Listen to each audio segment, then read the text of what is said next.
This is Math 122. This is homework 4, and I'm going to help you with problem 1.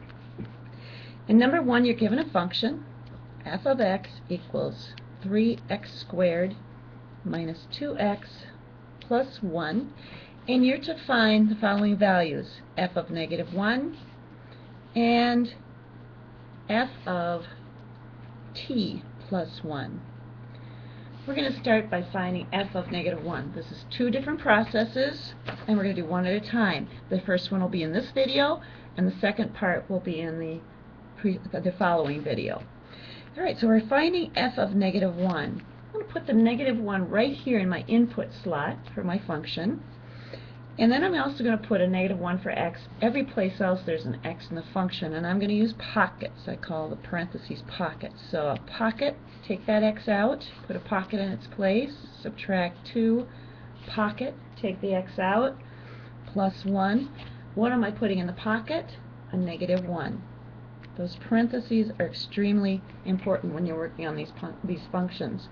Now, if you have a calculator that's a scientific calculator, you can actually enter this side of the equation into the calculator and get the exact answer you need.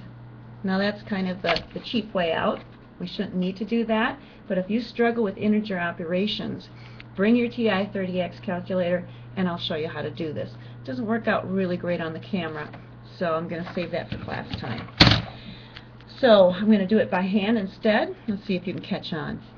I'm evaluating an expression using the order of operations. I do anything inside of parentheses first, but there's nothing but a single number inside the parentheses, so skip that step. Exponents next. So I've got a value and I need to raise to the second power. Negative 1 times negative 1. Remember, this is negative 1 times itself, and a negative 1 times a negative is a positive. So this is going to be 3 times positive 1 now. Subtract 2 times negative 1 plus 1. Next, I'm going to do any multiplication. So I'll be doing this multiplication and this multiplication. 3 times 1 is 3. Subtract 2 times negative 1. That's going to be negative 2 plus 1. Notice how I wrote that. Next, I'm going to take care of this, subtract a negative. And the way I'm going to do that is think about it as add the opposite.